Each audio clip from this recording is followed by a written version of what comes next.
Ndugu mpenzi mtazamaji, karibu tena katika mwendelezo wetu wa kujifunza orodha.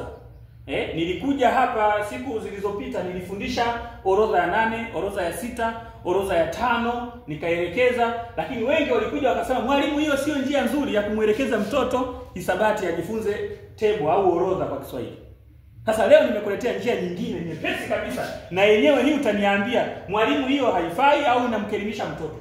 Kwa sababu tunajua kuzidisha ni kujumlisha kwa kujirudia rudia. Sawa? Ni kujumlisha kwa kujirudia rudia. Sasa nifuatilie. Kwa mfano mtoto unampa 3 mara 4. 3 mara 4. Sawa? Sasa chora mistari mitatu ya ulalo. 1, 2, 3. Ukishachora mistari mitatu, chora mistari minne ya wima. 1, 2, 3, 4. Akishachora hivi mwanao, anza kumwelekeza kuhesabu hizi makutano, sehemu ya makutano ya hii mistari. 1, 2, 3, 4, 5, 6, 7, 8, 9, 10, 11, 12. Kumbe 3 mara 4 sawa sana 12. Imeisha. Hii njia sio na yenyewe. Mpenzi mtazamaji, utasemaje kama mwalimu hesabu hii unatupeleka mbio? Twende hii hapa ya B. Twende B. Labda 3 mara 5. 3 mara 5. Sawa? 3 mara 5. Na yenyewe chora mistari mitatu. 1, 2, 3.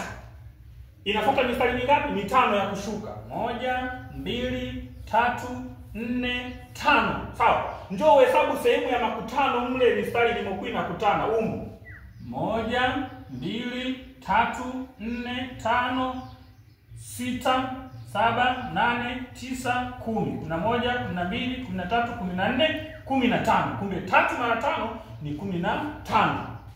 Sawa? Hata ingekuwa 6 mara 6 ingekuwa 7 mara 7. Hebu ngoja tufanye labda 6 mara 7. 6 mara 7. 6 mara 7. Chora mistari 6. 1, 2, 3, 4, 5, 6. Sawa? Njoo chora mistari 7 ya kushuka hivi.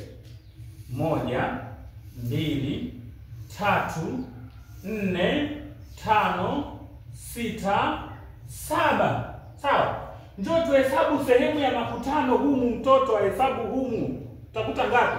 1, 2, 3, 4, 5, 6, 7, 8, 9, 10, 11, 12, 13, 14, 15, 16, 17, 18, 19, 20, 21, 22, 23, 24, 25, 26, 27, 28, 29, 30, 31, 32, 33, 34, 35, 36, 37, 38, 39, 40, 41, 42. Kumbe 6 mara 7 ni 42.